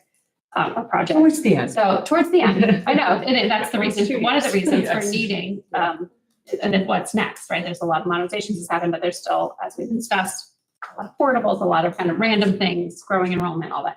So how do you map that out in a proposal? Are there like scenarios to think about? Is there based on time or cost, or what does that look like? Yeah, so we will get cost estimates on the idea. So a lot of times what we do is we start to think about planning principles. So these might be particular goals that you have in mind, like it might be safety and security, it might be technology, it might be outdoor spaces, whatever you feel like are kind of like really important pieces to this master plan. And then we take these projects that we come up with and see how do they fall within those categories? Like, do they meet multiple of your planning principles? And if they meet quite a bit, then they're more likely to rise to the top of the priority. So we try not to do like pie in the sky, like, we're going to replace all the facilities and, build amazing, new things. So we want to keep the space in reality. If there is a bond in the future, there's obviously a limited amount of money you can even go after. So we want to keep that in mind. And also, that's really important to kind of share with the community too, as you're talking to them about that, so that they understand that there's limitations, and that it really should kind of fall into what are the overall goals for the district, whether it's safety and security, technology, et cetera. Thanks. And you feel like this is the right time to do this rather than waiting for some of the modernization to be completed? I'm just trying to. Well, the modernization won't be completed until, yes, and we will not be able to apply for any of the money, and it's already a 3-year waiting period. These applications are what. No, I understand all Yeah, that part. that's Yeah. the motivation. So if we were Otherwise, just running make for our sense, own bond, right? that would be Different. but I think it's because there's money already at the state available. We would love to get in line. Yeah.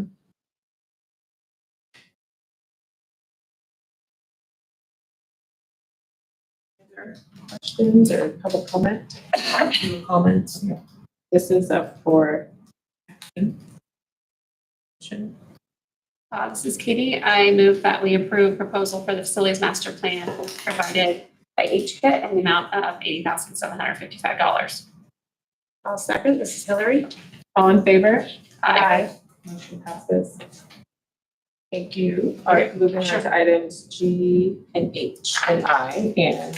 Yeah, so, so yes, I think actually for saying it that way, because I like to kind of introduce them all as one. But I mean, clearly we have to take a roll call on all four individually. So, as I mentioned earlier, we are contracted with King Consultants. They are the ones who are submitting, thank you, Melissa, submitting all these applications for us, or submitting an application for different funding available at the state level. One of it being Prop 2, and then there's other funds. So as part of it, there are requirements, there are required resolutions by the school board for us to actually submit this. So these are 4 separate resolutions that are mandated for us to actually even submit any kind of applications for the funding. So first one being authorizing filing of an application for state allocation board, that's modernization and new construction. Second one, or 2524, being authorizing filing of application for state allocation board, facility hardship and seismic mitigation, and naming the district representatives and authorizing participation. And then last one being acknowledging certifications required to submit modernization funding applications. So all things given to us by the state of what we need to submit. And these are all standard resolutions. Standard resolution that we just put on but they were given to us, yes. correct, with our name, yes. We didn't change a thing outside of our name. So, again, standard, any other questions, comments? No. Okay, public comment? No public All comments. right, so we need to do. We do need to do each one roll call on each individually. one, yes. Okay. If I could have a motion for item G. Hillary, I move that the board adopt resolution 25-23, authorizing filing of applications for state allocation board. This is Katie, I second. Trustee Anandava? Aye. Trustee Weiner? Aye. Vice President Shogun? Aye. President Collins Coleman? Aye. Motion carries. Thank you. Moving on to item H. Have a motion, please. This is Anita. I move to have the board approve resolution 2524, authorizing filing of applications for state allocation board, facility hardship and/or seismic mitigation. This is Katie, I second. Trustee Weiner? Aye. Trustee Anandava? Aye. Vice President Shogun? Aye. President Collins Coleman? Aye. Motion carries. Action for item I. This is Katie. I move that we adopt resolution 2525, naming district representatives and authorizing participation in SAB administered programs. I'll second. This is Hillary. Trustee Anandava? Aye. Trustee Weiner? Aye. Vice President Shogun? Aye. President Collins Coleman? Aye. Motion carries. And finally, item J. This is Hillary. I move that the board adopt resolution 25-26, acknowledging certifications required to submit modernization funding applications for the Office of Public School Construction. This is Anita. I second. Vice President Shogun? Aye. Trustee Anandava? Aye. Trustee Weiner? Aye. President Collins Coleman? Aye. Motion carries. Thank you. Thank you. So great. Does anyone need a break? Okay. Long. Item 9A, Measure E and I implementation. So these are PCOs for a couple of smaller projects. One is the network optimization and troubleshooting at the OAS swing.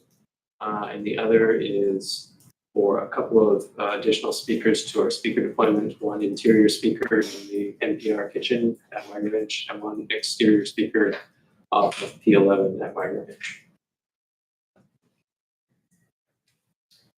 Great. And this just makes everything, pulls it all together. Yeah, as we have deployed the system, inevitably you're going to discover like little gaps and, you can't quite hear it here in the NPR. Like there's a big speaker in the NPR proper, but in the kitchen space, it's kind of hard to hear with the refrigerators and all the other equipment going. So, discoveries. Great. Any comments, discussion from the board? No, this made sense to me. Then you want everyone to hear when they need to. Yeah. Yes, I agree. Any public comment? No public comment. All right, if I can have a motion, please. This is ahead. Katie. I move that they approve the Mellon Data Communications change order 06 in the amount of $11,155.50. I'll second. This is Hillary. All in favor? Aye. Motion passes. Kevin again, item B. Right, so this is one that we've discussed a little bit in various committees, but we finally have a proposal. This is to address the, as you know, cell service in Orinda generally is pretty poor, and then it's made worse in our newer buildings with steel construction. And so it's quite difficult to get cell receptivity in the Sleepy Hollow NPR, which is the shelter-in-place location for that school.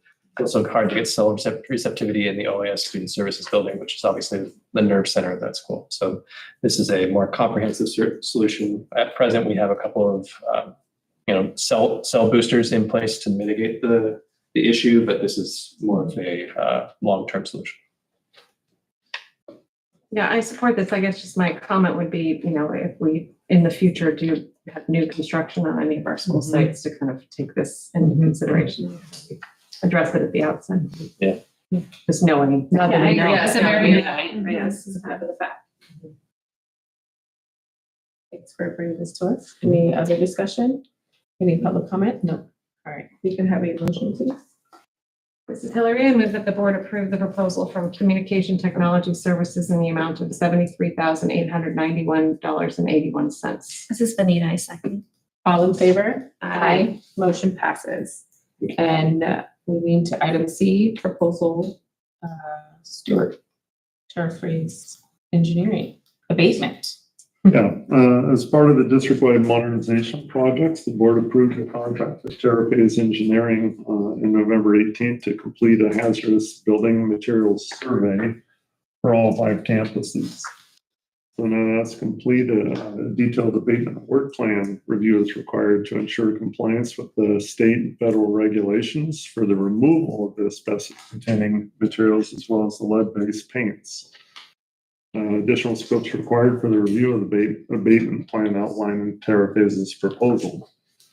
The abatement plan reviews will be conducted for all 5 campuses and include a review of the survey findings, evaluation of the hazardous building material survey reports to identify necessary abatement measures, review of the contractor work plans, evaluation of the site-specific abatement plans to address hazardous materials provided by the contractor, and then regulatory compliance review. This will ensure that all proposed abatement actions meet California Division of Occupational Safety and Health, Cal OSHA, and the Environmental Protection Agency guidelines. This step is necessary to facilitate safe and compliant modernization efforts across the district campuses. So we're recommending that the board approve Terraphase's engineering proposal contract in the amount of $7,000. This is necessary. Can't do it without. Yeah. Exactly. Any comment, discussion from the board? Any No, public thank you. comment? No. Thank you. Have a motion? This is Katie. I move that we approve Terraphase Engineering Proposal 2, conduct abatement work plan in the amount of $7,000. I'll second. This is Hillary. All in favor? Aye. Motion passes. Stewart again. Sleepy Hollow Electrical Conduit.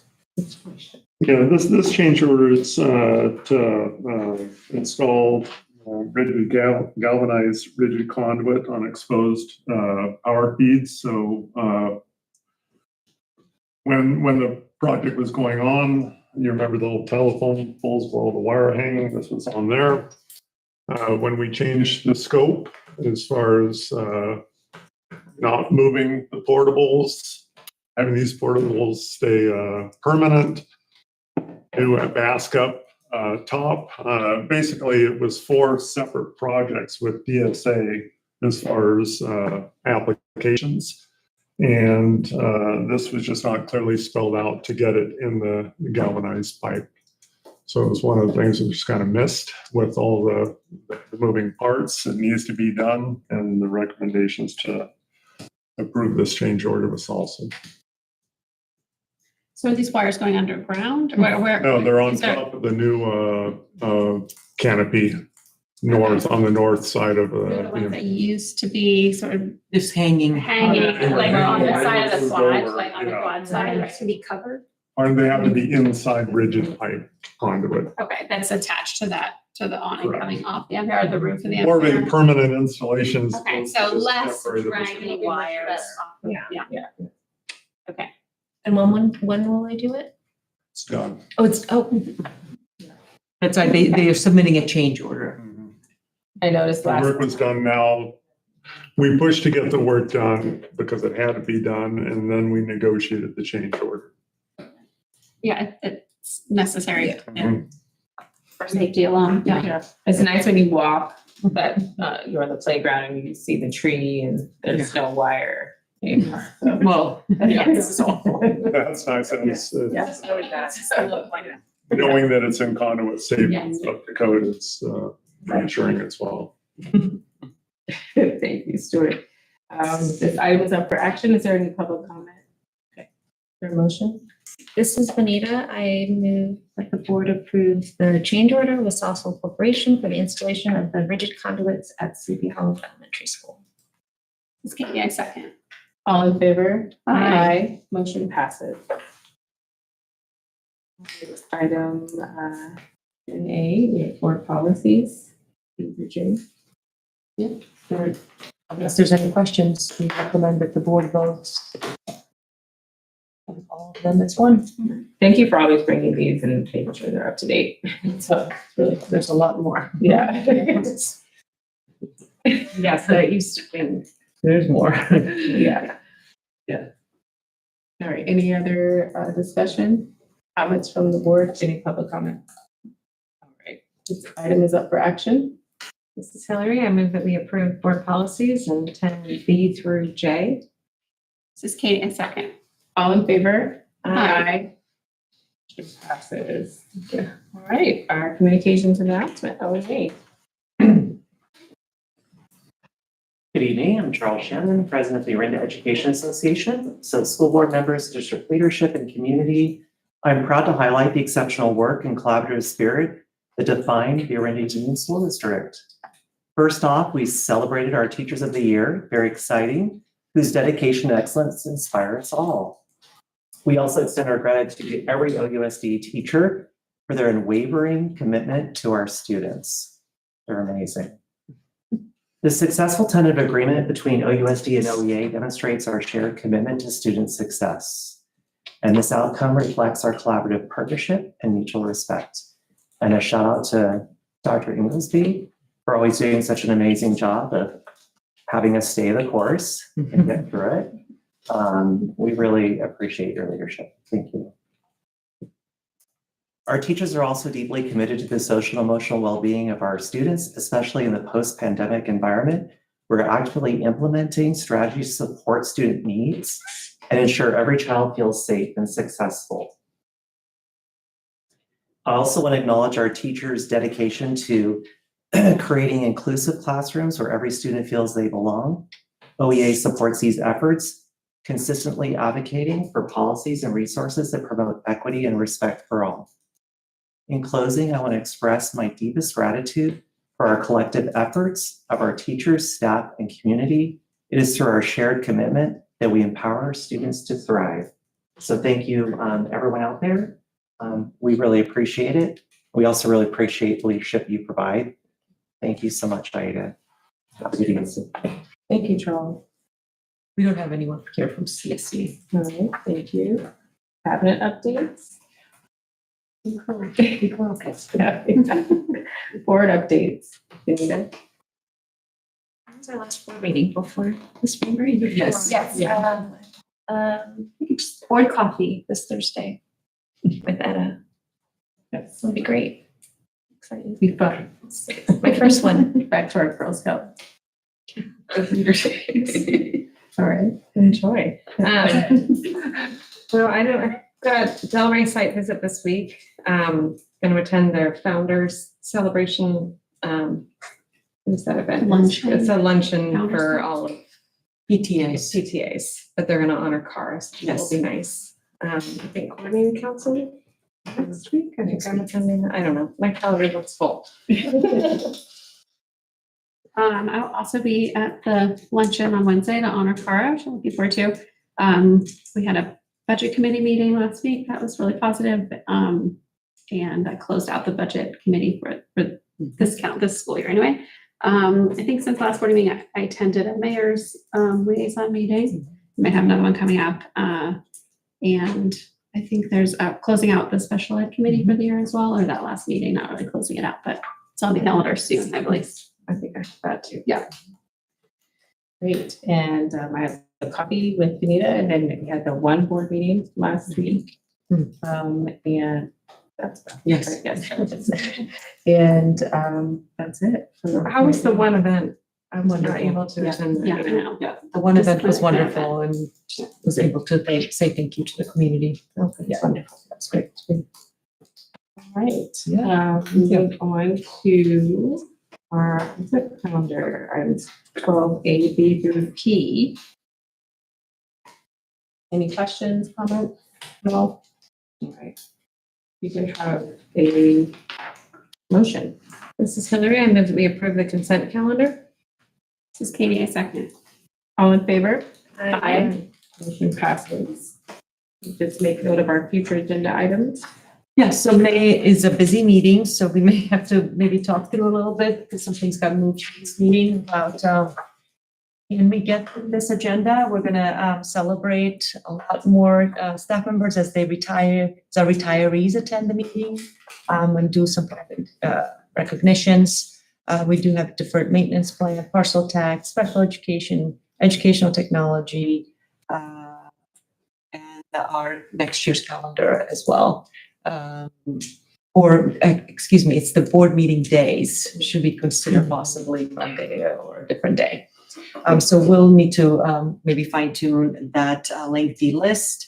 And then we have 2 meetings in June, which is really the main focus is LCAP and the budget, next year's schedule. And Sarah will bring the literacy updates and diagnostic screener adoption, which is being piloted right now. And it's mandatory for next year.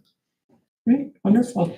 And are we intending to have a special board meeting as well? That is the plan right now, possibly, but we can talk through if there's a way to reorganize this a different way.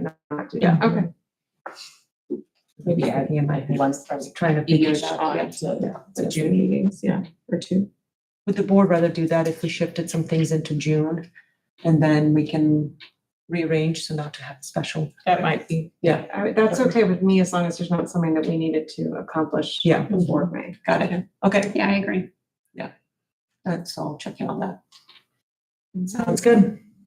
and we've come to adjournment. This is Hillary. I move that we adjourn our meeting. Thank you. This is Katie, I second. All in favor? Aye. All right, motion passes, we can adjourn. Just came back. Thank you.